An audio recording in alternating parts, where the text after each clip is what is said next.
Hey guys, welcome to the AFC Podcast. We are back here with episode, what is this, 28? Good God. We're in season 2 now. Yeah, we're in the end game now. We've done so many of these. We just don't even know what day of the week it is.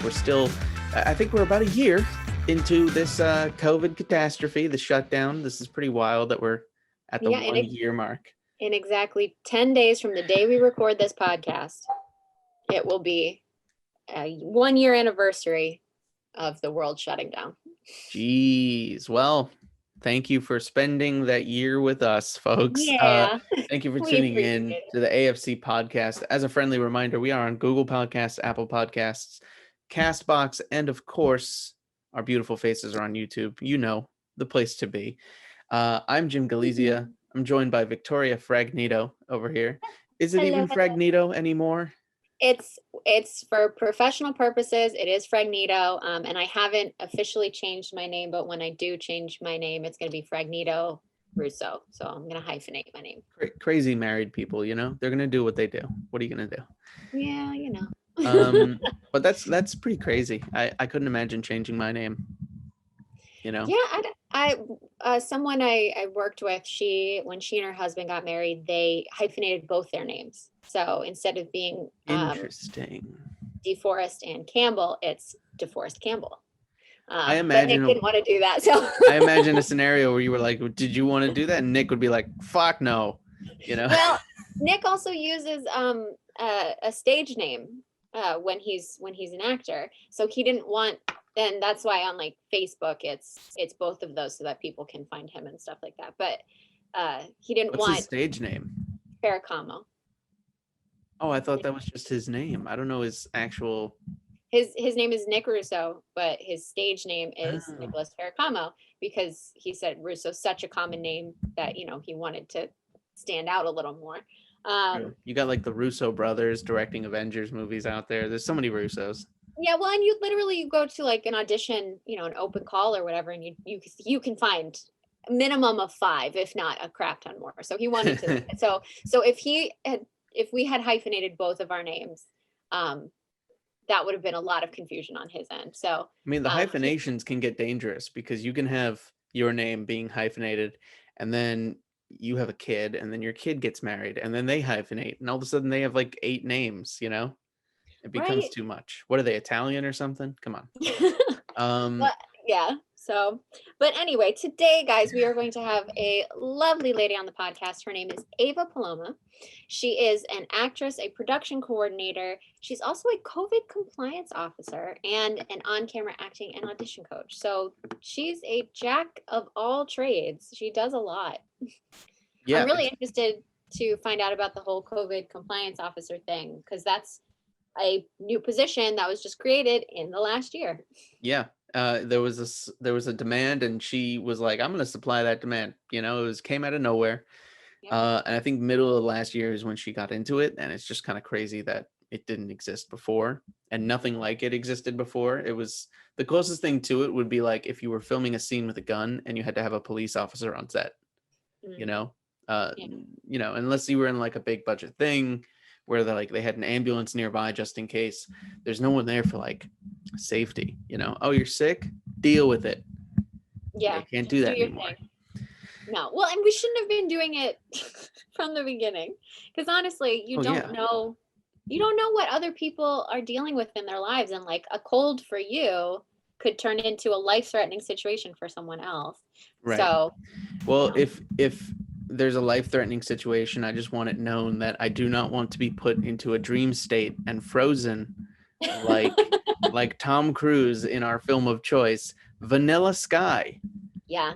So that was our film choice that Ava brought to us, Vanilla Sky from 2001. Very interesting choice. We're going to talk about that a little bit later. But for now, let's just show Ava's reel, give everybody an idea of who she is, at least as an actress, and then she could tell us more about what she does and her career. What's wrong?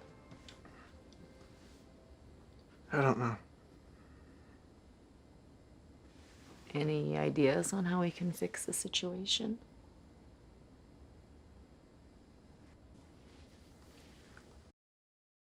You're never gonna guess where we're staying. Where? Edgecombe Suites. where Duke Ellington used to live. Oh, okay. All right. Where'd you find that? It's on B&B. You have a house in the Hamptons, too? And in Aspen and St. Bart's. Sorry, Tiffany. Time's up. Don't call us, we'll call you. I thought maybe you were just messing with us, but you can never be too careful. You had a doubt, a reasonable doubt. Sure. I can't take you to radiology myself, but Jen can. I can walk myself down. You know the rules. Thought I'd give it a shot. Anyway, you got approved. How about some excitement? Yeah. Yeah? Token of appreciation? Yes, for everything you've done. Work-wise, you mean? Look.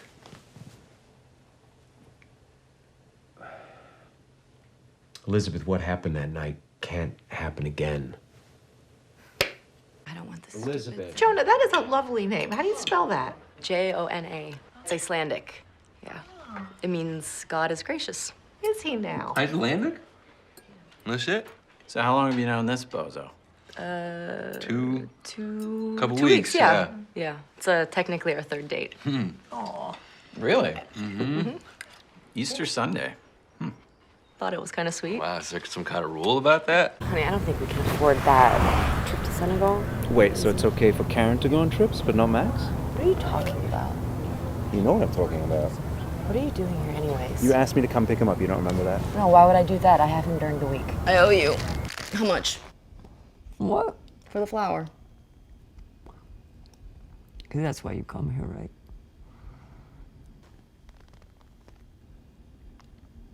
Forget about it. I got it this time. Really? All right. Yeah, I got you. I like you, Dharma. I love you.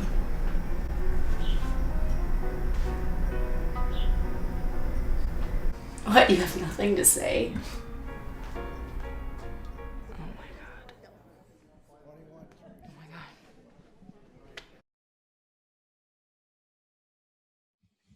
All right, that was a clip from Ava Paloma, and she's here with us now. Ava, hi. Hi, guys. Hi, how are you?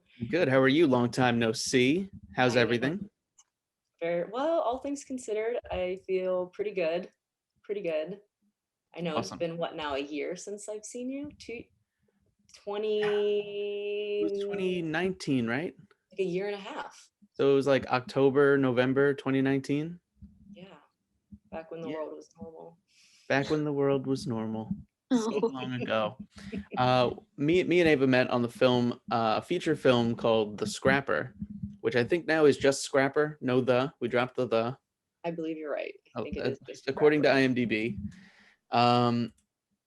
Ava was the star or co-star, the love interest. Ava, tell us about how you got into that film, and then tell us more about like how you got into the industry and stuff. Oh, okay.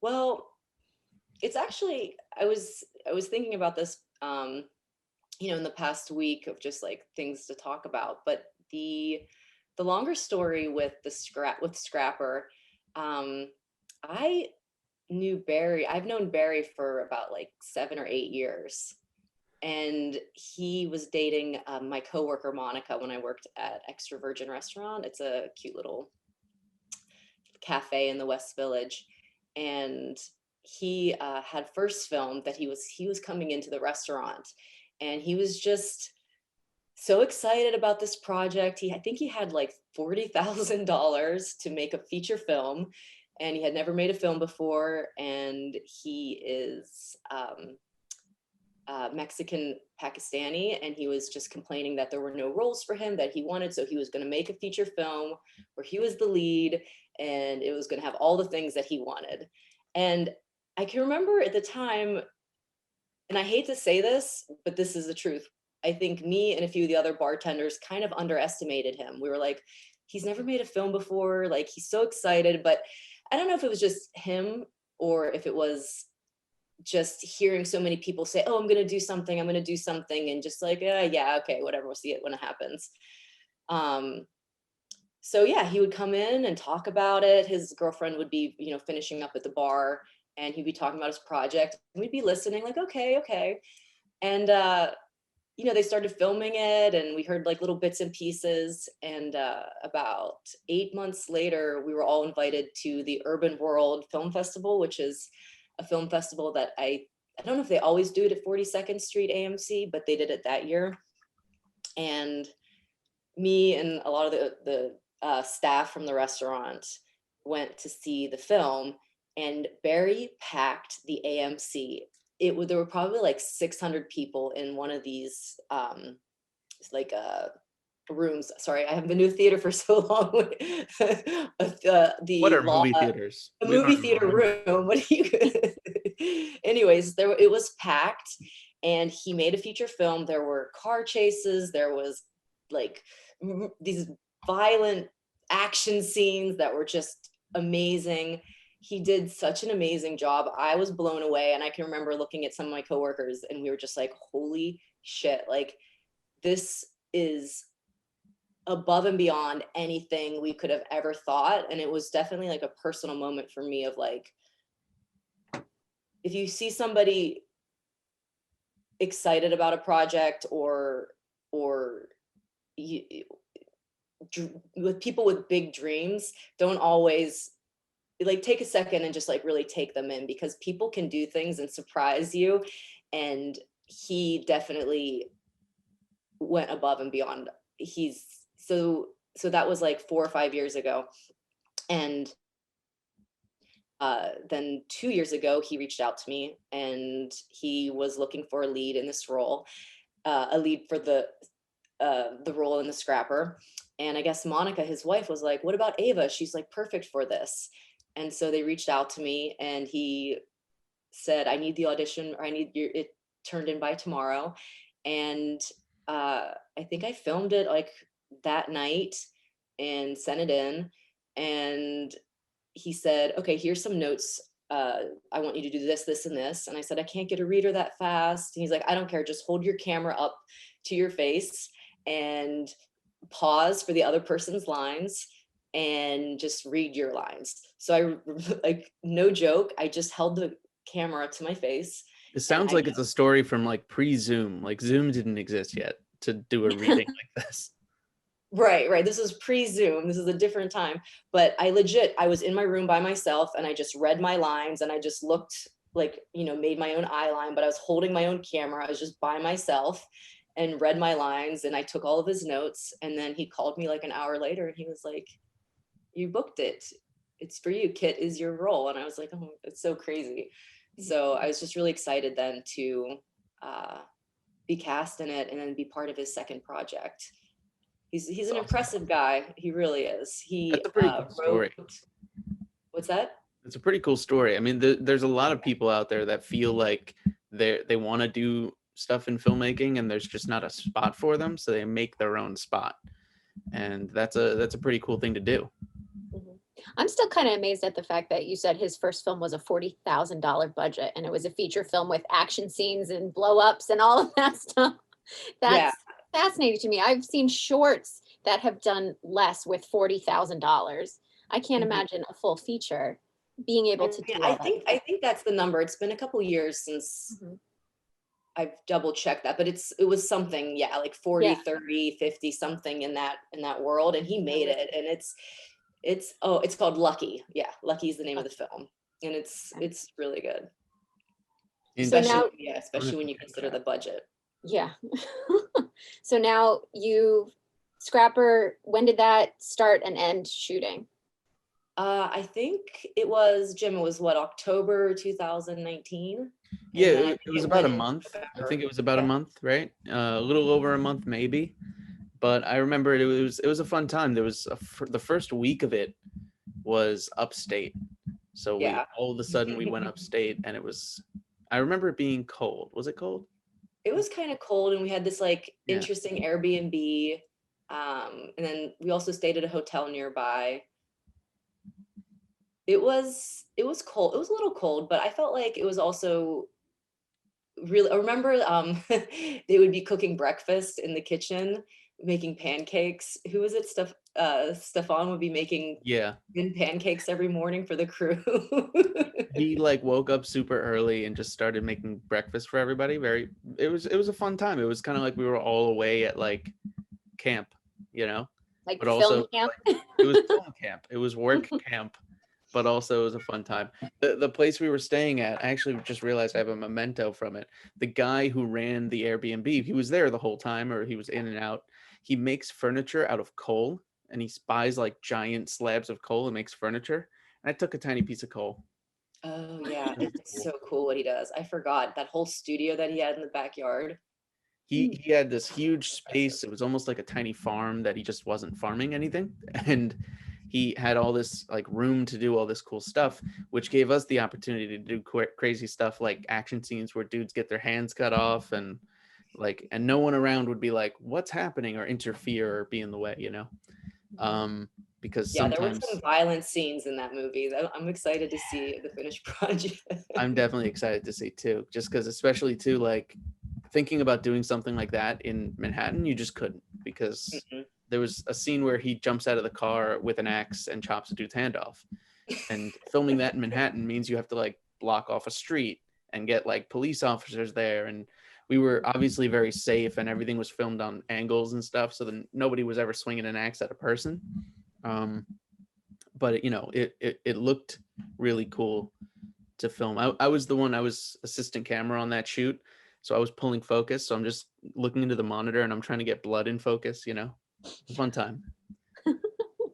There was a You ever lot of think- blood. You ever think of how interesting it is when you say stuff about like what you do in your job to like normal everyday people who don't do that? I was pulling focus on the blood. Like that's not a sentence that you would normally hear people say. Yeah, other people are in like staff meetings talking about budgets, and I'm like, yeah, the blood though. Got to keep the blood in focus. We made the prop hand. It looks so real. We were carrying it around to make sure. Right. It was I remember was it Barry's hand that he made his own hand in like a gel capsule thing? Yeah, we were. Okay, we were. I just said that, but that's true. Yeah, we were carrying the prop hand around and just like touching it. It was just this like jelly hand. I remember I think I had it at one point, and I went to give someone a handshake, and then I just let it go, and they like bugged out. I remember who that was. But you know, Of course it was fun times. It was a great film to work on. I'm really excited to see how it's going. I'm sure that he's had plenty of time during the whole COVID thing to kind of just slowly edit it and do what he wants to do. I'm looking forward to that. I always love working with that crew too. I work with Sorrow quite a bit. He's a great cinematographer as well. So tell us too, like where so that's kind of was that like your first feature, or was that a jumping off point for you, or? Yeah, actually it was a big deal for me.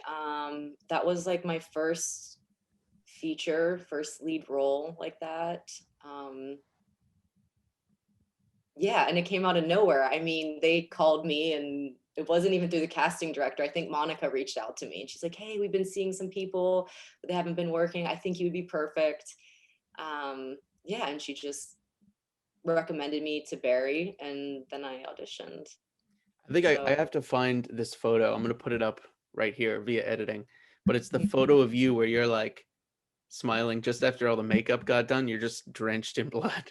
Yeah. There's a lot of that those. photo up in the podcast. So tell me now, because if that was a jumping off point, that was your first feature. Since then, you've started getting into things like production coordinating. You became a COVID compliance officer on sets. Tell me about some of the other, and you did more acting too. Tell me about where you went from there. Yeah, well, I guess in March when everything shut down, I definitely took a month and went to visit my family. Had a month just to recover. I actually was an early adopter of the coronavirus. I got it the day the NBA shut down. So for like 3 weeks, I was quarantined in my house, in my studio apartment in Manhattan for the first month. And then I think maybe about 6 weeks later, I went to visit my family for 6 weeks. And then whenever I came back to New York in July, everything was shut down. But I had a friend reach out to me who runs, it's called ProCam. It's like a camera rental house.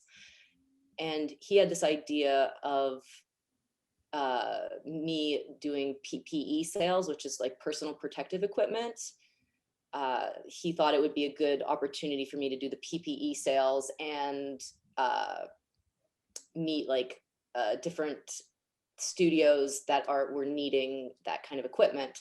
So we sat down and we discussed, okay, so if you're on set, how many masks does a person need? How much hand sanitizer? Like what kind of products do you need? Like thermometers, like all of these things, we were going to package them. And then I was going to sell them to film studios as they were getting back in production. And so this was before like COVID compliance officers were even a thing. So I had to study all the rules. I had to read up on the SAG guidelines. And through that, it just turned into the COVID compliance officer. So when those roles started to become available, I was probably one of the first people that got a job doing it in August. And my first job was I was basically a truck driver for a National Geographic documentary about 9/11. And we were interviewing first responders. And the reason that they had to finish this project is because it's going to be the 20-year anniversary this September. So they're like, we need to get this footage. Everybody that we interviewed, it's not funny, but it's just like ironic that of all people that we chose to like that would want to be in production at this time, they all had asthma. It's not, they were just super at risk. So we had to wear hazmat suits. We had to wear KN95 masks. We were just spraying out, the solution everywhere. And so my job, I was basically a COVID marshal and like a PA and a driver, I was the person who didn't interact with anybody. Like if they needed something from the van, I would have to get it out of the van and put it on the front, the doorstep, the stoop, and then text them and say, hey, like your camera, the new lens is like at the front door. And they'd be like, hey, great, got it. And we like, you couldn't even interact. Like there was no like face-to-face time really. That's so crazy. I liked how you talked about how you had to read the SAG guidelines and they had just like written them like that week. Yeah, they had just written them. What was interesting though is this company was a UK company. So they had their own set of guidelines too. And then of course, National Geographic, their parent company is Disney. So, if anybody at that time had gotten sick and something happened, there was like, we had to be very strict with our protocols because, Disney, someone could sue Disney. And I mean, Disney's everything's parent company at this point. I'm pretty sure they own us, like technically, somehow. I don't know how, but I'm sure that they own the thing that owns us, that owns the thing that owns, it goes up the ladder. It always ends up at Disney. But yeah, I think I was speaking to you because I was shooting a project and I needed a COVID compliance officer for it. And they wound up delaying production for 100 reasons, but it boiled down to the idea of, we were talking about it and we were like, if it's a lower budget thing, you can kind of get away with not like, not following the guidelines, but you don't have to wear a hazmat suit. It depends on the situation, and it's a COVID compliance officer's job to determine, no, this situation, it warrants wearing hazmat suits and double masking and spraying everything, or it warrants, just being careful and leaving the windows open and not, coughing in each other's faces like savages, but it's a crazy important role to have. And I think it's good to have it even after COVID is like gone. Maybe it's not COVID compliance officer anymore, but it's just more like there's a safety person on set. Like health and safety. Yeah, especially like when we filmed The Scrapper, we had scenes where people were running around with axes. There was no safety person there. We were all being safe, but we are all doing other jobs. Like I'm pulling focus, Saro's holding the camera, Barry's directing, and also carrying an axe at the same time. So, well, what I think is interesting. What Nick and I have been listening to the Zach Braff podcast where they're going over the making of Scrubs. And he was talking about one episode where he knew he was going to get sick because the actor playing opposite him, who was like gonna make out with him in this dream sequence or whatever was like deathly ill with like a cold. Like she could barely stand up. And like, I hope from here on out, people, you know, I get that like time is money, especially on like TV shows like that, where you have to get the episodes in and, you know, films that don't have a lot of wiggle room. We have to find a happy medium between like getting what we need done in a certain amount of time, while also making sure that like, you're not going to spread a bug to people, you know, through the entire, it went through the entire cast. Like you can literally watch from that episode on, each cast member all of a sudden like sounds like they're sick in the next episode. You can literally watch it. Yeah. So I'm hoping that like, while it might not be a COVID compliance officer from here on out, it might be like a health and safety officer that like is required in situations like that. And that probably cost them, because it went through the whole crew and the cast and everything, it probably cost them a ton more money than it would have cost them to just say, you know what, let's delay production a day or two, or change the script. Let's make it so they don't make out, or so whatever the case may be. Or see if we could shoot something else that day. Like, does it have to like let her rest and we'll bring her back? Or get a photo double or something in the scene. Yeah. We talked about it last episode of the podcast too. Like in terms of like investing camera equipment, you might as well just spend the money. You might as well just fix the problem the right way. Because if you don't, you're going to kick yourself later. And especially with things like coronavirus, you have to be extra careful. So it's pretty interesting that position like got created because of the need for it. And then you kind of were on the ground floor. That's awesome. I mean, I think it was just an opportunity. It was just about me staying busy. I knew that like production had dwindled. It was almost at nothing. I think it was in June when the mayor's office said that there could be some production. I think it was like June, but I don't think anything really picked up. I think so. They started putting out like, these are the guidelines we want to abide by in like June or so. Yeah, and but I think more like July. Some of the bigger companies that can afford it barely stopped. Like Disney is like the only one that was like, we're going to keep filming because we are running the show. Tom Cruise had a film that was still going. Because I remember he was screaming at people because they weren't wearing masks, kind of rightfully so. I kind of take his side there. Where was it Tom Cruise? I think it was. It was Tom Cruise. It was Mission Impossible, and right. It was like even George Clooney like hopped in on that and was like, I may not have screamed at people the way he did, but he's like, I could think he's completely justified in saying what he's saying. There's a difference cost people their lives and their jobs. There's a difference between Christian Bale yelling at a lighting guy for walking through the scene, and Tom Cruise yelling at somebody for not wearing a mask and not following the COVID guidelines. That's true. Just like it's bigger than one person. It's like, okay, you don't want to wear your mask, but if one person gets sick, like everybody doesn't have a job for the next 2 weeks. Like, we can't. It's just inconvenient. It's not about you. It's not about one individual person. When you're on. Someone tell that to the producers of Scrubs 9 years ago. So then you've been doing some pretty exciting stuff lately too. So what's been going on recently for you? Because you have been doing the COVID compliance officer and the production coordinator thing for a little while now too, but then you got some cool acting gigs that just popped up. I don't know what you can tell us or what you can't tell us, because there's some cool. Yeah, it's really cool. I mean, I think it's like a testament of like pivoting and staying busy and staying active in your industry, and a lot of moving parts coming together.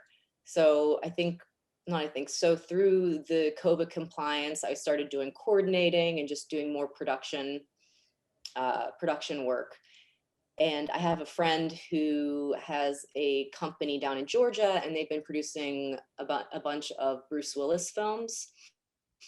So I told him, I think it was like in November, I reached out to him and I just said, hey, like, I know you're down in Georgia filming. If you ever need a production coordinator, like, I would love to come to Georgia, especially during the winter in New York. Like, nothing's really going on, and just to be in warm weather would be amazing. Plus, I'm pretty impressed by what he was doing. So it was just like a great job. But everything else, not even with the other things considered, it was just like, I would like to work for this person. And so I came down here, and I was a production coordinator on this film Reactor. It was starring Bruce Willis and Patrick Muldoon. And I was down here for about 5 or 6 days. and I had a feeling, like he said, we're down here, it's COVID. Like a lot of times, like we have to throw somebody in for a part here and there just because we're pressed for time. It's hard to test people, like you're already on set. So I already had in the back of my head that like, oh, I could get a line in this movie or whatever, or be in a scene, or, it was definitely thrown out as a possibility. However, I'm down here for about 5 days, and my episode of Blacklist aired on January 29th, which is a day before my birthday. So the guy that brought me down, he played the episode at the bar. So everybody was then like very aware, like, oh, she's an actress, and she had this, it was a Not very to small interject, post. but we share a birthday, which is awesome, by the Oh way. yes, that's right. We do. We're So both yes, January that's 30th. right. January 30th.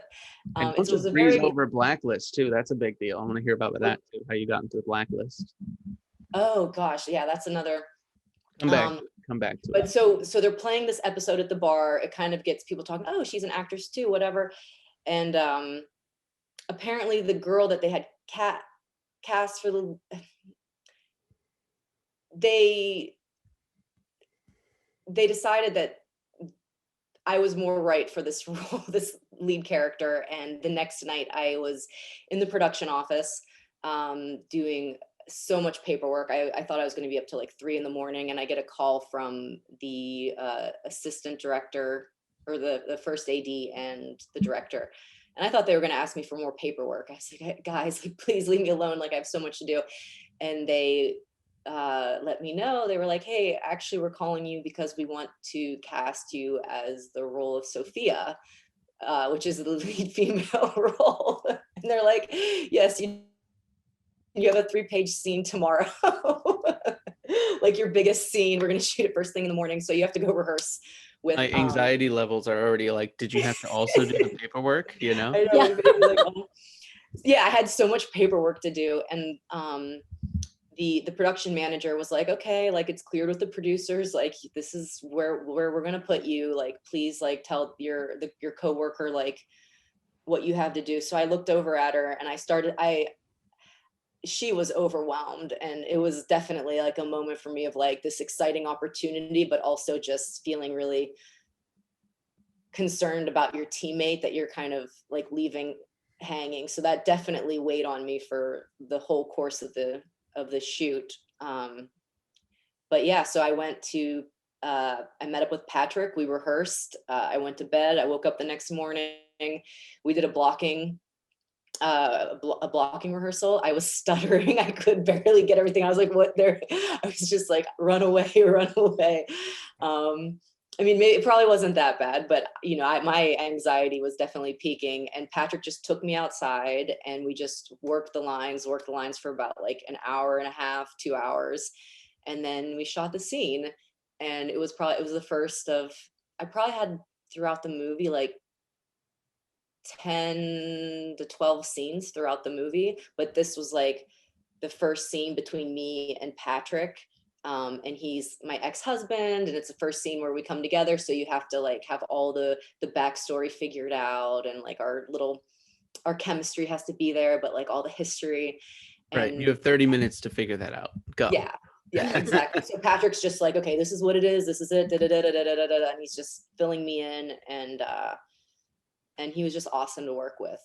He really helped me out and did me a solid. And I think this scene will be really cute, and like the chemistry that we had was really good. So that's not out there yet. It's only March, right? That you only filmed in like January. We just filmed a month ago. Oh wow, okay. That was my birthday, so that was my first day of filming was January 31st. Oh right, okay, cool. Yeah, so there's nowhere to see that yet. There's no trailer or anything like that.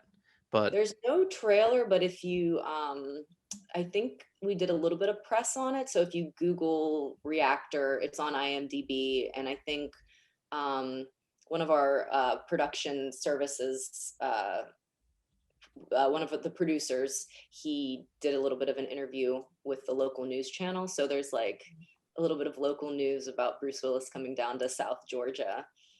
That's cool. Well, if anything, viewers just stay tuned for Reactor and keep an eye out for it.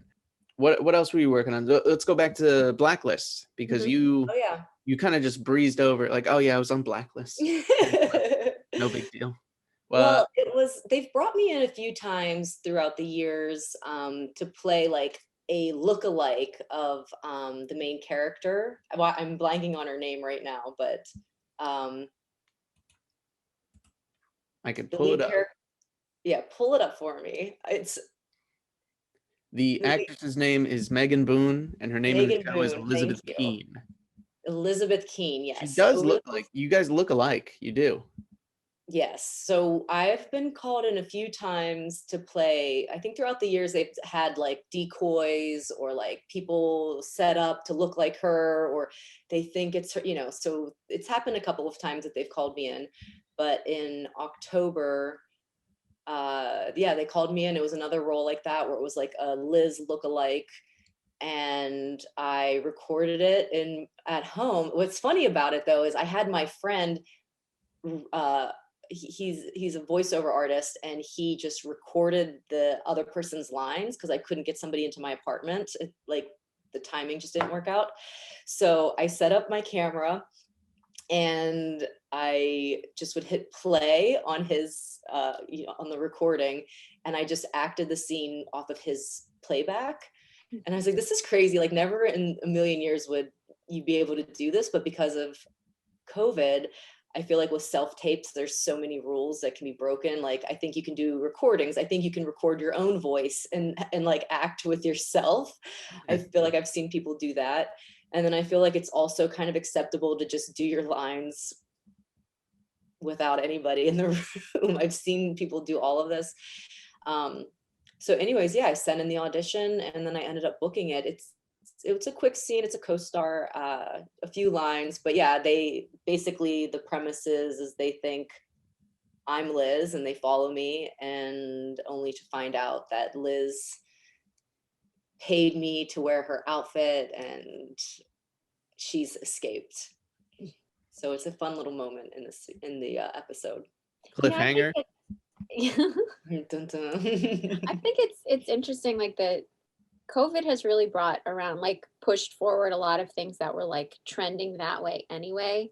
Like self-tapes were becoming so prevalent before COVID. And now I feel like even when we get back to like in the room auditions, while a lot of people will still do them, self-tapes are getting more advanced and they're not going anywhere. And I know exactly what you're talking about, where like you can break all the rules. And I've been to so many of these, like meet a casting director and like talk to them about like, find out the rules of self-tapes, and like everyone has different rules for self-tapes. And it's like, what, just do like get the audition in at the end of like just get the audition in. However you have to get it in, just do it. Well, I think they have to be specific about the rules because there's so many people trying to break into the industry. If you have an established record of history with the casting director, you can record it however you want. But I think they're just dealing with so many newbies or just people who maybe they need to just see if they can adhere to rules, like for different, maybe some roles that are non-traditional, or maybe they have to, there has to be like some sort of filtering process. So I think if you can follow the rules to a T, then it's like just they feel a little bit more confident in you if you actually book. Yeah. Auditioning is my least favorite part of this whole thing, but it is what it is. She's lying. Her least favorite part is editing. Editing. Okay. I don't like editing. So with all of I'm mostly a theater actor, so I'm starting to branch out into like TV film stuff. And over the summer, all of my theater projects got moved virtually, which meant I had to like record them on Zoom and then edit them myself so that they actually worked and put them out there. So I think I was actually discussing this with Nick the other day because I've been editing like our social media stuff for my husband's production company, because we have a shoot in the fall and we're trying to build up. It's about cystic fibrosis, so we're trying to build up the CF community around the film so that we let them know this film is for you. But in editing everything, I feel like one of the reasons why I hate it so much is because I didn't have any formal training in it. Like I didn't learn the ins and outs. I'm also just editing on like the iMovie software that like comes with your Mac, which is like the worst. Like it's not the worst, but like it's the worst. So like it's not intuitive to best. use. It's not intuitive to use, and like I'm like learning things, and I have what I want in my head, but I don't know actually how to execute them properly. So I'm like looking up like YouTube videos of like, how do I put a countdown clock in this video? I have no idea. So I think that's probably why I don't like editing, but auditioning is right up there. I don't like that. Like you said, the most important thing is that you're doing it. You're getting it out there. If you don't audition, no matter what form, whether it's just recording it or, you know, going in person, if you don't do it, you're not going to get the role, no matter what.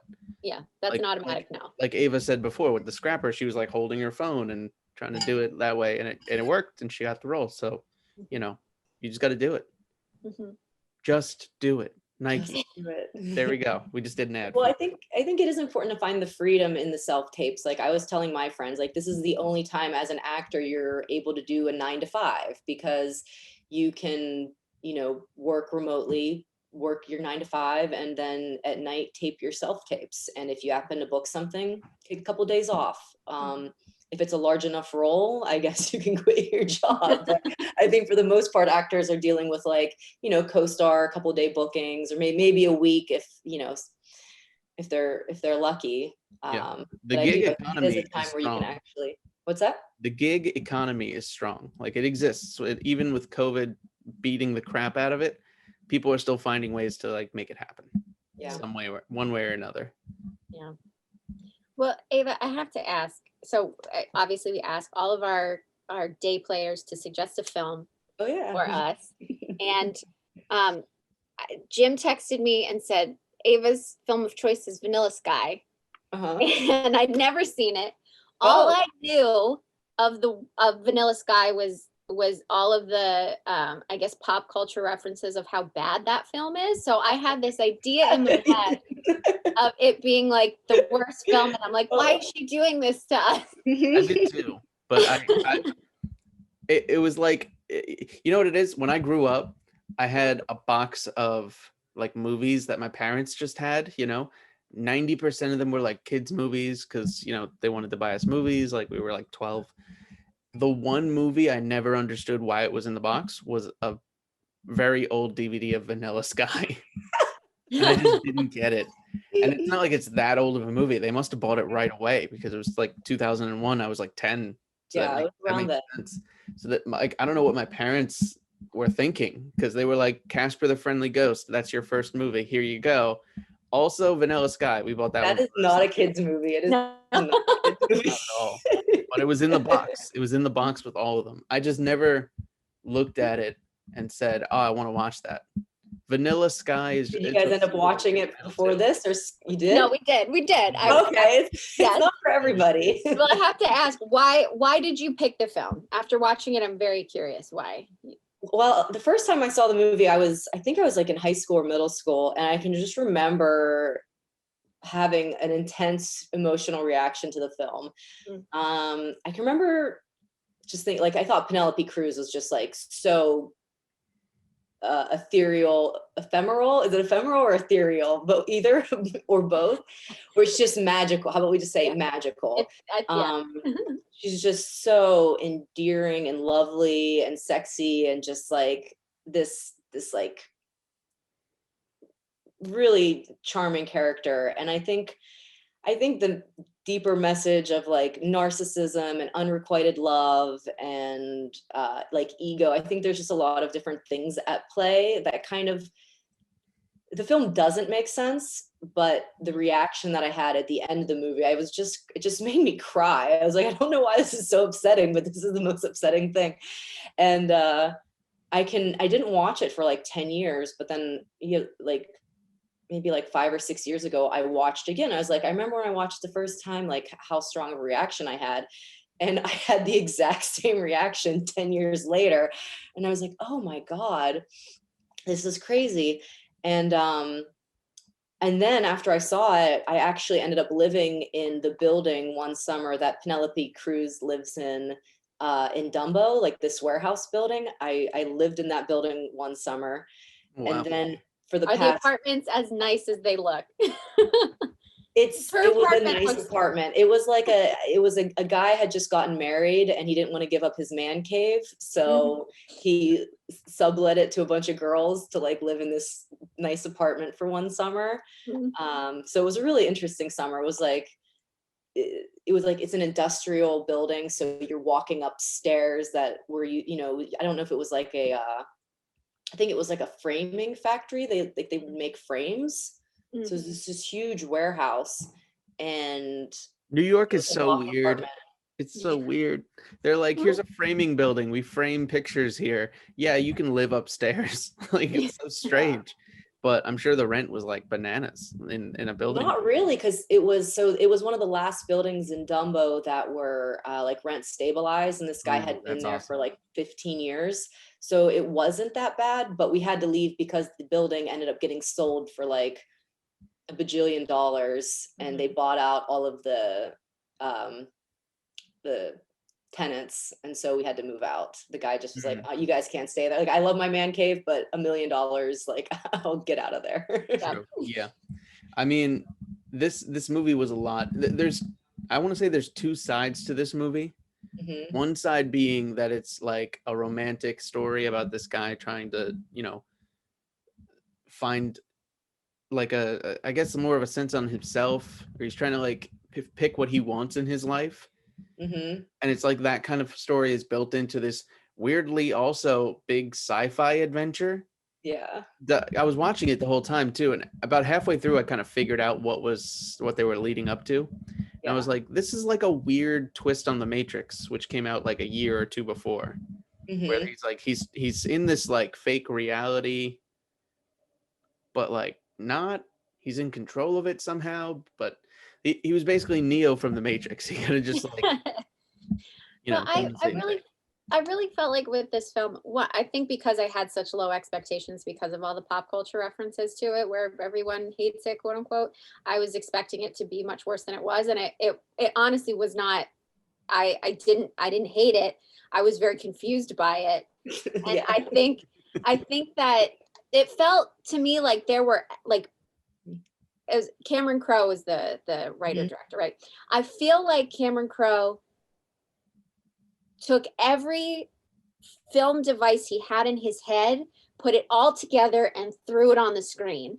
And I think that's probably where it lost me a little bit. But like, I there would be points in the movie I'm like, this is fascinating, this is interesting, this is so great.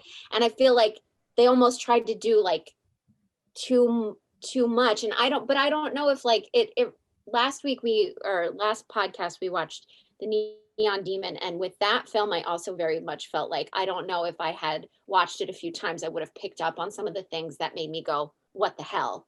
That film also made me go, what? But yeah, if you haven't watched The Neon Demon, check that out. Okay, definitely.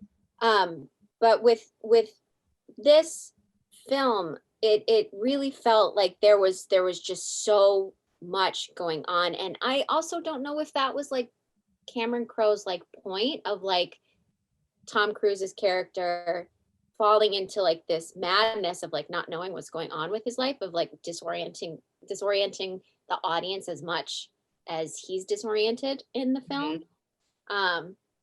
But I think because it was jumping back and forth so much between like this love story with Penelope Cruz's character and Cameron Diaz was actually surprising. I'm usually not a big Cameron Diaz fan, but she was really good in this. She was really good in this. And I there was like too much time between her character. Like I wanted to see more, like if you could have taken out pretty much everything else and just had the film be about Cameron Diaz and Penelope Cruz and all of that like mistaken identity stuff, and it still would have been a really successful film in and of itself. I think you could have, this movie's actually pretty long. It was like over 2 hours. I think because of how different the two sides of the film are, I think a good editor could probably make two completely different movies out of this movie, and both of those movies be better because the plots are more contained and less scattered and kind of less all over the place. But I was surprised too how much I liked it, and there was a lot to figure out and unpack. don't know if I'll be watching it again. It's not one to watch all the time. I think it's just one of these, it's something that just kind of sits with me and like resonates, and I think about little moments of it, like living like, what in if her building. what if you're in a dream like, right now? what's that? What if you're in a dream right now? You You don't might know. be. I mean, The last year of your life has been Life pretty extension. crazy. You're on the blacklist. You're meeting Bruce Willis. You know, it's all a dream. You're making it up.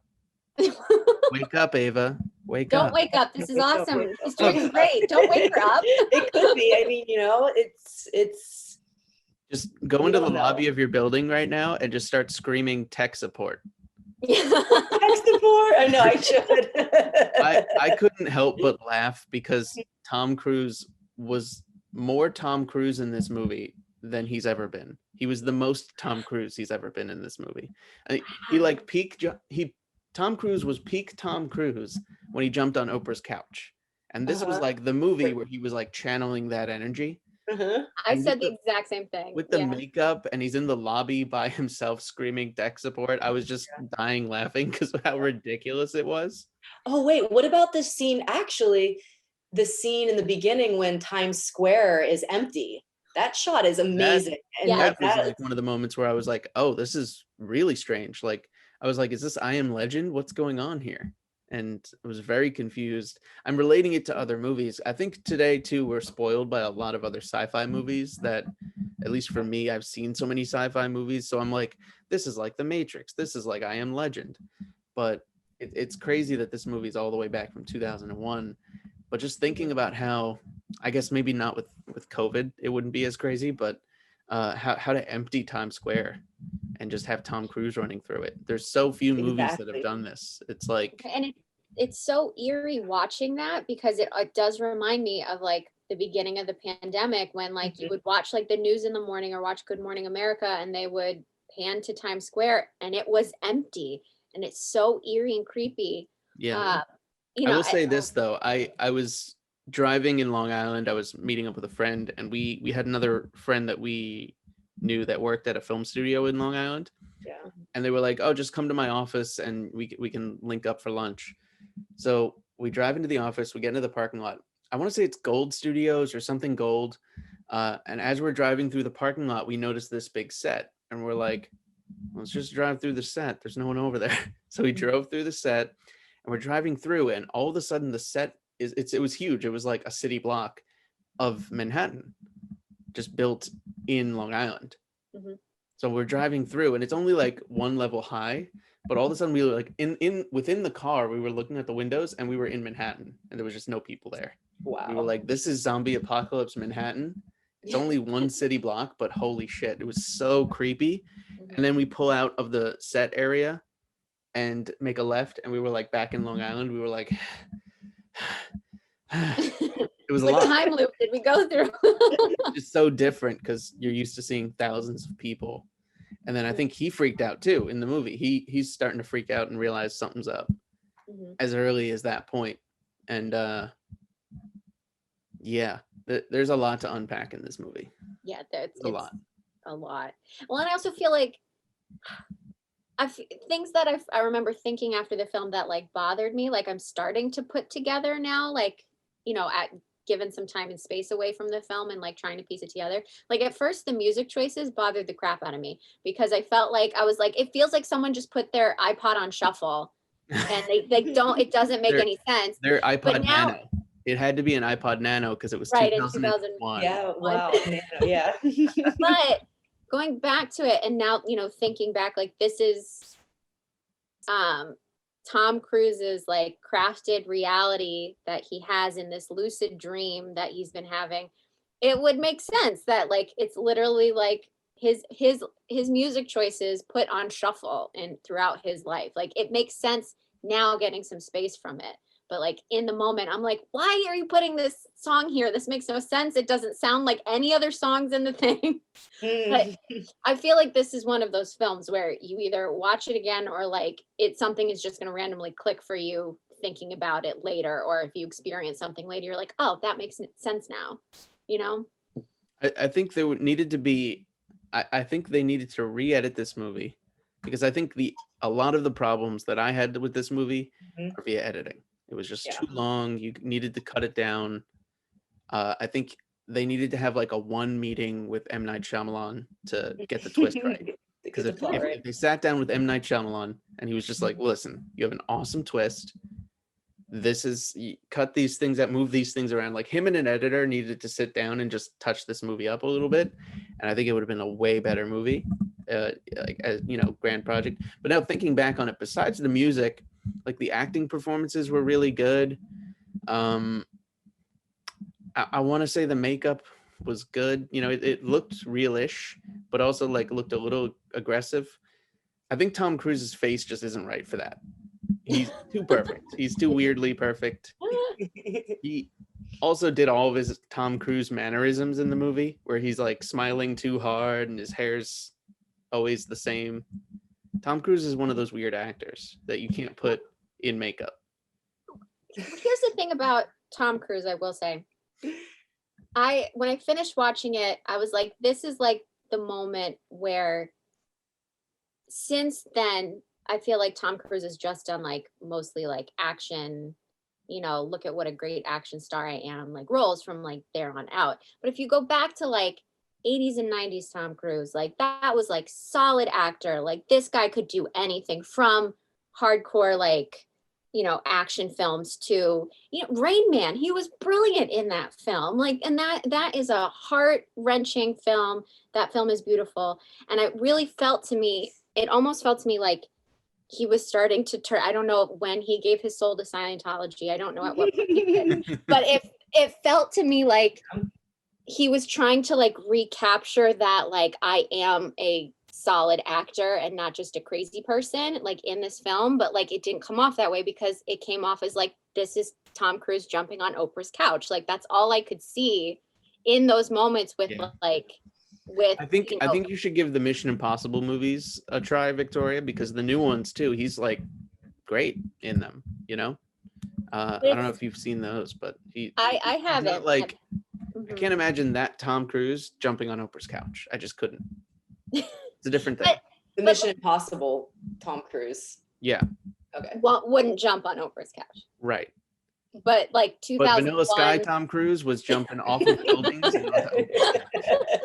I'm in love with Katie Holmes. Just that's their rating scale. It's like, would he jump on the couch or not? Like every Tom Cruise movie just needs to be delineated between those two options. I feel like he's the type of person that wakes up and he flips a coin and he goes, all right, today, couch. All right, I'm crazy today. And then the next day he's like, I'm an action star today. It's one or the other. You get one version of Tom Cruise. And this movie was weirdly both. I couldn't imagine another person in this role because of the way that the film was put together in the end. It was this weird, crazy sci-fi story, but also this like romantic, soul-searching type of a movie that like blended in such a weird way that was so different from itself.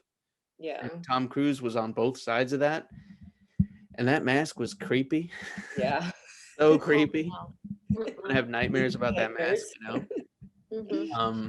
And I don't know. So many big names in it too, like faces that I recognized, and first they had Steven Spielberg at his birthday party in the film, so that like threw me for a loop. And then, I didn't see that. I didn't notice.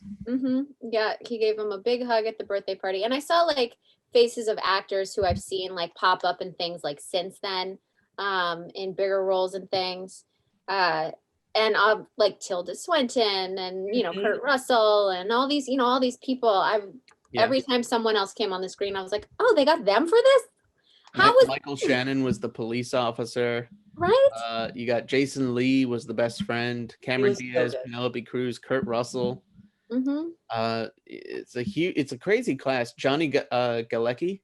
Yeah. Way back when, he was one of his. I think he was like an assistant or something. Like I don't even think he had more than one line, but he had a couple lines. But he was like a character on the periphery of the story. But like it's interesting to see like it was like post Roseanne, pre Big Bang Theory, like what they do in between, like the projects that they pick in between like big things. But and Timothy Spall, who I just immediately was like, that's the guy from Harry Potter. Yeah, right. Bugging out the whole time because that's all I know him from. But yeah, it's a huge cast, which is crazy because I feel like this movie happened. It's 20 years ago. And it's wild to me that this movie happened 20 years ago and how Tom Cruise doesn't age. No. And it's just blowing my mind. Some of these actors that are still around, still mega famous today. We went out to have dinner last night, and we went to this Mexican restaurant, and they were about to close, but they let us come in and eat. There were 4 of us, and they had a television behind the bar. This is in Tifton, Georgia. And it was on like the homepage of the Roku, and for whatever reason it just kept coming across the screen, Tom Cruise, Vanilla Sky. It was so crazy. It was like such like the movie within the movie. I was like, oh my god. I looked up and I was like, Vanilla, why are they advertising Vanilla Sky on the Roku? Like that's, I don't even know what a Roku is. Like, your what does that FBI mean? guy is just letting you know, I know where you are. I know, it was He's crazy. listening. It just like, it was the only movie. It was just like, it kept like just scrolling across the screen as like an option to watch, but it was like the only thing that just kept popping up. I was like, this is so weird. That's wild. There's I'm no convinced Vanilla that Sky of that. I'm convinced there's a FBI person listening on all of our phone calls. So if I just keep going, paper towels, paper towels, paper towels, paper We're gonna see a towels, bunch of paper towels. I'm gonna open my phone and I'll go to Instagram and there'll just be Amazon ads for paper towels. That's all it's gonna be. Or we're in a simulation of our own making. And I'm imagining I need paper towels, and then paper towels are showing up. And that's how it happens. This is how everyone gets into the conspiracy theories. We all just we deep dive into Vanilla Sky, and now we're all like, oh my gosh, the world is fake. It's what if we're in the Matrix and there's robots, or what if you're just dreaming and there's scientists ready to wake you up whenever you jump off a building? It's crazy. I have an interesting side story about conspiracy theories if we want to jump in. It's a quick story. Do it. I'm up for it. Let's do it. You can't not do it now. So I have a friend from Pittsburgh, and his dad, have you ever seen on QAnon that they say like this random guy is JFK Jr. and he goes to all the Trump rallies? I've seen stuff like that. I've seen like Elvis is still alive. Here he is. It's kind of the same thing. They pinpoint this one guy and they're like, he's still alive. Like JFK Jr. never died. He's always at the Trump rallies. And anyways, I met this, he's a friend of mine from Pittsburgh, but we met in New York City and we were friends for a few months. And then finally one day he opened up to me and he's like, yeah, my dad's kind of like part of this like QAnon conspiracy thing. And I was like, what? And he's like, yeah, my dad is that guy. And he has nothing to do with it. He just is a Trump supporter, went to like all the rallies, and they just like, whoever like decides what the conspiracy theory is, they just like hand selected him. He has like a fake Twitter feed with like 100,000 followers. It's not even his feed. He has nothing to do with it. He's just some random dude who like loves Trump and went to a lot of the rallies, and he was like mentioned in Rolling Stone too. You think that would knock him out of it though? Of like, well, this is clearly fake because that's me. Like, I think like, he likes it. I think it's kind of like interesting to him. Like, oh, like I'm famous in a way. He's famous, but he's not, because everyone's like, look, it's JFK Jr. And he's like, it's me. Like, Dale actually like I would have fun with it, and I would dress up as JFK Jr. and I would go around doing JFK Jr. type of stuff. Yeah. You know, just like with an earpiece, or I'd have people with earpieces following me around, like in bushes and stuff. Ooh, that's a good idea. Yeah. And then you just film like, I would become an internet star like this, because it would be like, all right, I'm gonna hire 4 big guys with suits and earpieces to follow me around, and anyone that talks to me, they just like pull them away. And be like, I'm not JFK Jr. I don't know what you're talking about, and just say that to the people. It'd be a fun time. Yeah, this movie messed me up.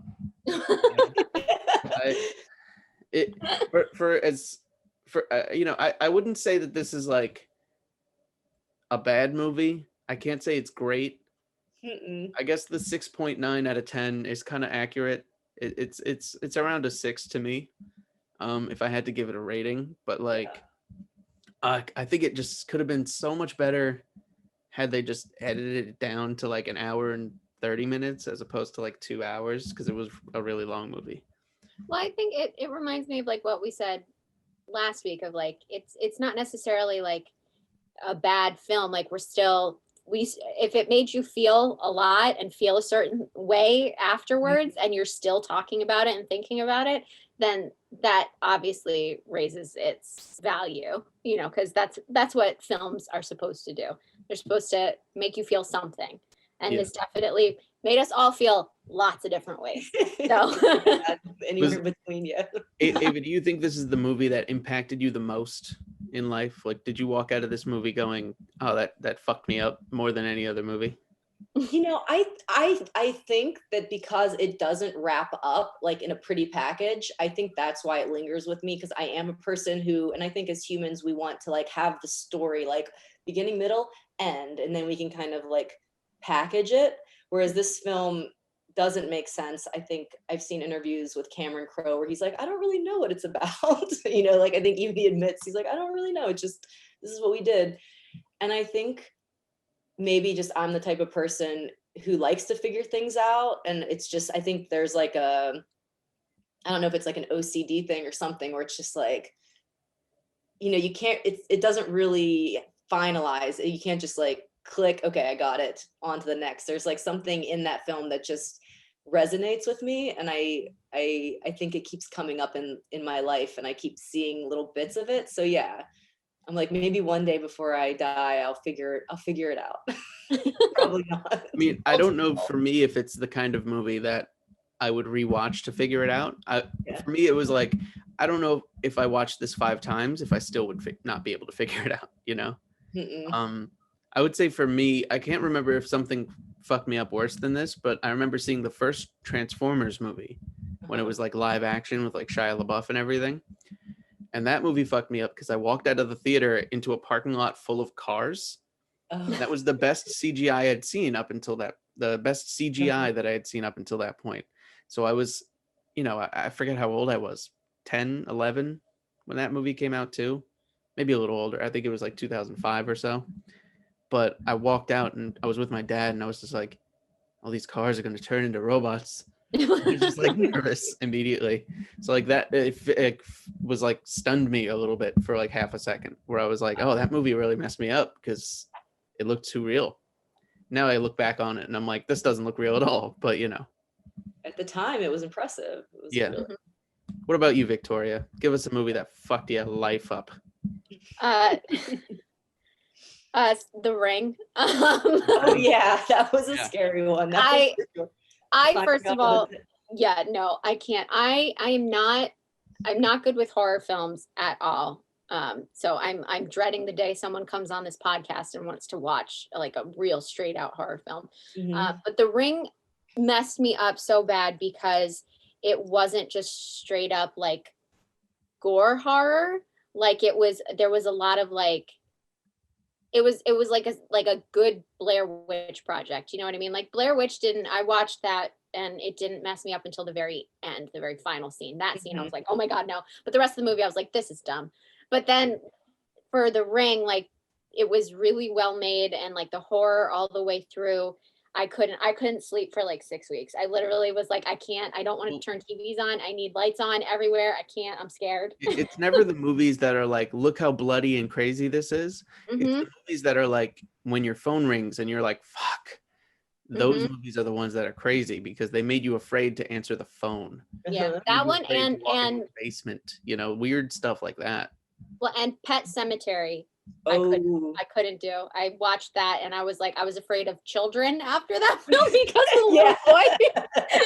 I will say too, your cat has just been staring at you from your bed this whole time. I look like a crazy cat lady today because of my cat shirt and my cat's in the back. But yeah. I mean, cats do. I really feel like cats are like debating whether or not to kill you 9 times out of 10 that they're looking at you. So I wouldn't doubt it. Yeah. 9 times out of 10, they're like, you're not currently feeding me. So if you died right now, it would be fine. Yeah, I think that's it. That's how cats' brains work. And then they're like, oh, you're going to feed me? Great. You can live. Right. I'll keep you around, I guess. Yeah. All right. Well, Ava, this was great. Thank you for coming on the show, talking to us about what you do, all your different roles in the film industry, because you're kind of on both sides of the cameras and you're all over the place, but you're doing a lot of really cool stuff. Getting in on the ground floor of the whole COVID catastrophe and everything is a pretty crazy story too. And thank you for suggesting Vanilla Sky as our movie to discuss. thanks for having me. It's been a pleasure talking to both of you, and thanks for getting through Vanilla Sky. Well, thank you for suggesting it. I honestly don't think I ever would have watched it if it wasn't for you suggesting it on the podcast. I would have just had this preconceived notion that it was a really I would have crappy just film. left it in my parents' DVD box and never picked it up. But yeah, thank you for coming on. We appreciate it. Hey guys, so the goal of the Astoria Filmmakers Club is to help filmmakers in the area produce their own original work and make films that we can all enjoy. The best way to show support of this is to make a donation, big or small, to the club. Your donations will go directly towards the club, this podcast, and any future productions that the AFC takes on. Just scan the QR code below and it will bring you directly to the club's official Venmo page. You can make any size donation you want, and we would really appreciate it. It will go directly towards us and towards members of the club, and they can make cool videos and content and films. And we just love your support. Please show your support and make a donation today.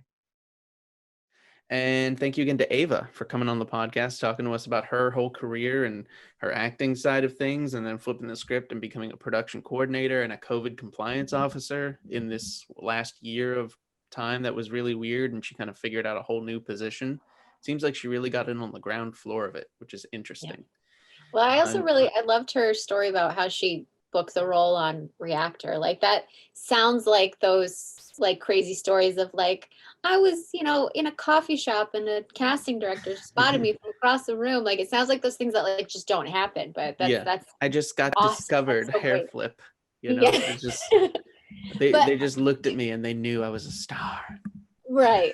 And not to get down on all of the hard work that she's put up until this point. It's just, those stories are fascinating. Yeah. Because like, why don't they happen to me, Well, I'm also not a production core. I'm not on the set for anybody to look at me. I'm doing my own stuff. True. You're like, listen, I'm just here with my cats. Someone hire me, all right? Just my cats. Just my cats. I think you should have your cats in your audition videos. I think that'll be what sells it, I mean, they've tried to get in some of my audition videos before, and I'm like, you were not selected for this audition, guys. Frankie I think Bella. you can get roles as, if you go to audition and they'll be like, I didn't see this character as a crazy cat lady, but now. But maybe now. But now maybe if Victoria's in that role, we can just have 8 cats in the room and just let her go to town on all the lines. Yep. That'd be fun. What else is going on? What's new in the world? Movie theaters are reopening. Things are happening. The world is kind of coming down off of this coronavirus craziness a little bit. Movie theaters are opening at 25% capacity. I ain't going, but no, I'm not either. I'm excited for a world where we can go. I'm excited for that possibility. I have some friends going to see a movie like tomorrow, which is nuts. Yeah, I don't know. I'm feeling multiple mixed emotions about it. Like, I'm happy that we're at the point that we can consider it, but can we really consider it? Like, are we jumping the gun a little bit? Like, I get like we've said, we're about to hit the year mark. So we're all, anxious and chomping at the bit to just get out of this, but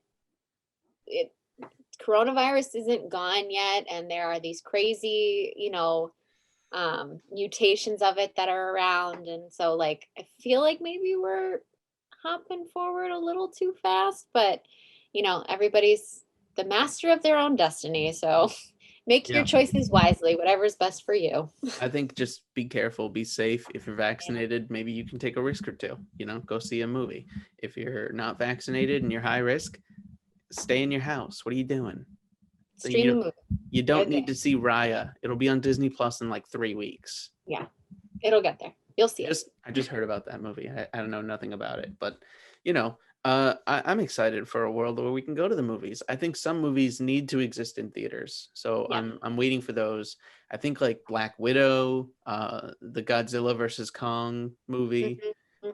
Those are too big. There's too much action. The scale of it needs to be on the big screen. Yeah, I'm waiting for those. I don't know that I'm necessarily going to jump on it right away, but I think once I'm vaccinated, can I wear a mask for 2 hours? Do I really wanna? Is going to be the question. So I mean, I've already done that before, like being at work and stuff like that. I've worn masks for like 12 hours and it's a lot. It's brutal. And if I'm watching a movie, I just kind of want to relax. I don't want to like sit there like breathing into this mask, you know.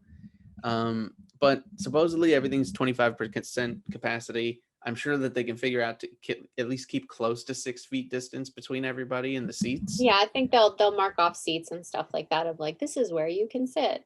Yeah. But you know, we'll see how it goes. Although, you know, award season is also now here, and the Golden Globes just passed at the time that we're filming this, and Did that not was a watch hot it. mess. That was, It was a hot mess. Why was I it a didn't hot watch mess? all of it. I've seen clips of it. Well, because so much of it was virtual, and I mean, award shows are kind of getting low in popularity anyway. Like their ratings have been dipping anyway in the past like 10 years or so. But you know, they did social distancing. I don't understand it. Whoever did the DNC, the Democratic National Convention, should have been in charge of this, because they did so much better than this. There were glitches, and it also doesn't help that like people are like from home. So like, you know, at one point, you know, some of the winners were like, "Can you hear me? I'm here. I'm here. Like, can you hear me?" You know, and it just wasn't. And then they have all the issues with like the Hollywood Foreign Press, like has no members of color, or at least no Black members. I don't know if they have any other people of color on the Hollywood Foreign Press, but you know, it seemed like, you know, they were like, we know we have to do better. Is that enough? Like making that statement, is that enough? Like it was like a hot mess. It wasn't. That's like BP after the oil spills going, we're sorry. Like, yeah, it's not enough. Sorry. It's too late. Yeah, sorry. Sorry. This is the screenshot of us going, sorry. Too little, too late. You know, movie industry needs to evolve. I think the movie awards industry needs to evolve drastically. There's so much of like I found myself digging into it too, because I was talking to a friend about it the other night, and Schitt's Creek like swept, apparently. Like they won all the awards. And in my head I was like, oh, they won because the show's over and this is their last opportunity to win. So the industry is like, we have to give them all the awards because it's a great show, but we've never really given the recognition they deserve. Maybe it's not the best fucking show, you know? If it was going to get awards, maybe it should have gotten awards when it was on. I don't know, because I've never watched the show, but I always feel like when a show's ending, people are like, give it all the awards, just throw everything at it because it's ending. But maybe it's ending because it wasn't good.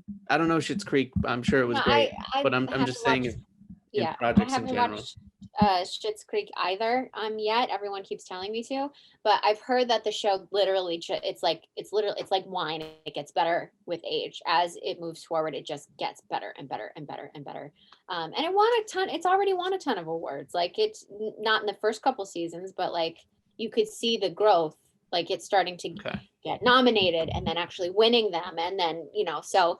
I don't necessarily. I do see what you mean, though. I know that's. Or like when they're trying to get an actress who's clearly got a future in the industry, when she does like okay, they throw her an award, like an Oscar or an Emmy, because like a nomination or the actual award. Like even both, you know, like when there's better choices, or there's people that really delivered and like are masters of the craft. Sometimes new people get in the door because they're new, and the industry is like, we're going to make this person really famous and make a lot of money off of this person. So like the award shows are just like corrupted from the inside out. And I can't watch it because I just see through being in the industry, even just a little. I like see through half of the corruptions, and there's probably more. Absolutely. I mean, if you even just look back at the year that Jennifer Aniston did Cake, that film, and everyone was like, oh my god, this is like an Oscar winning role for her, blah blah blah. And she really, like, the thing is, like, when you get to the Academy Awards, like, people advocate and almost like campaign for them or someone on their team to get the award. Yeah, there's And like billboards in Los Angeles that say "for your consideration." yeah, super hard campaigning for them to get nominations and stuff like that. And I think that was also a year that Marianne Cotillard was nominated for something, or did a film. I forget what film it was, but she didn't campaign at all. And she got nominated and or won over Jennifer Aniston, who either did get nominated and didn't win, or didn't get nominated at all. And so it's like, I sometimes like that campaigning stuff like doesn't matter. But sometimes it's like, should people be campaigning? Like I think you should just do the job, and if it's done well enough, you'll get the recognition. But I mean, I agree, but sometimes also like smaller projects that don't have the nationwide theatrical release and stuff like that are really strong may not always be able to, without campaigning, get itself up to that level of recognition where the committees will look at them. You know what I mean? So it's like this double-edged sword. That's the committee's whole job. So I just hope that they try harder to see them. Well, yeah, you say that, but like, I mean, it's at the same time of like getting into film festivals and stuff like that. That could be like a financial, blockade for a film. And like, there are some things that will prevent really good films from being able to get in front of the right eyes. Yeah. Sometimes So too, like people make films that are like more risky, or they have like certain content that they don't want to put in main theaters, or like that it's clearly an art piece, and it's not like Avengers where we're here to make this crazy thing happen. And Avengers has crazy plots and stories and stuff, but then there's other movies that are just like maybe not for wide audiences, but the performances in them are amazing and stunning, and you have to give them the recognition. So I understand that too, but it's just I just don't trust award shows. I can't. No, there's so many problems every year. They're just like, no matter what they do, there's nothing.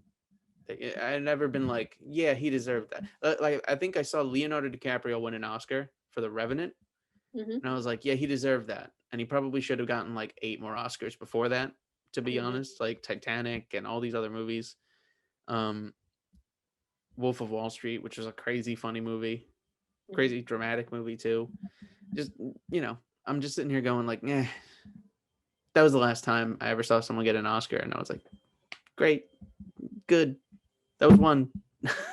I know. I don't watch them anymore. I really don't. Part of me feels like I should, to be like up on the industry, but then it also just feels like this is just an evening where we congratulate ourselves on how awesome we are. Like, and it's like, are you awesome though? Yeah. I'm sure I'd feel differently if they were like, Jim, you're nominated for an Oscar. Yeah. I'd be like, dope, the Oscars are great.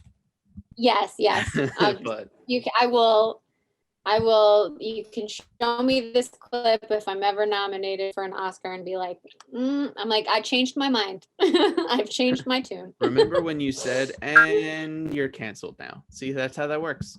You're canceled. Yeah. You get nominated for an Oscar ever. Well, what are you? Video up and say cancel Victoria and Jim. If I ever get nominated for an Oscar, I'm texting you and being like, pull this episode down, please. Pull the listing. I'm so glad we only have 30 viewers. No. Yeah. Oh God. Anyway, what have you been up to? Do you have anything fun on the horizon?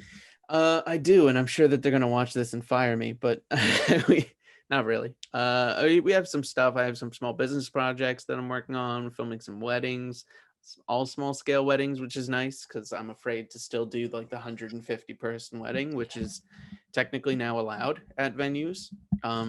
They say you can have a wedding with 150 people at a venue, but you can't dance. There's no dancing. So there's no dance floor. So you kind of just get together and have this nice big dinner, which is still cool, but it's still a lot. It's a lot. So a lot of people are doing like 30 person weddings and smaller things, but they're still opening up the venues, getting that ball rolling a little bit, which is cool. Next week, I'm doing a project for Apple. I think I'm just doing production assistant work for them, but it should be cool. It should be a fun time. Some celebs and stuff. Can't say who, but it's gonna be cool. And who knows after that? What about you? What are you doing? You're doing something tomorrow, I think. Yeah. Well, my play got picked for this evening reading. The theater company in New York, the Barrow Group, they do this thing called First Fridays, where it's like a themed night. I think every month they have a theme that they try and have the plays fall under. So it's March, so it's Women's History Month. So that was female identifying authors. So they're reading a selection from my play With Dignity. And it'll be fun and a great networking opportunity, and hopefully the theater itself likes the piece and gets a little more interested in it. But that's that. And other than that, it's just all that fun pre-production stuff leading up to filming Worth One Salt in the fall. So that's always the fun. Yeah. Yeah, for sure. Let me know if I can help with that too, because I know a thing or two. Yeah, you know what you're doing. And other than that, we're just lining up guests for this podcast and trying to watch movies like Vanilla Sky. Oh, Vanilla Sky. Do movies even exist? Are we dreaming right now? Is this all a fake reality that I've made up? Well, we'll let you all, audience, ponder that. Thank you for tuning in. Wake up, Victoria. Wake up. You have to wake up. I will wake up after we get off the podcast. Thank you. When the dream ends. This is the dream. You're living the dream right now. Mm-hmm. You know what, Jim? I'm gonna let you take us out because I will, because this is your dream and you commanded it, so it must happen.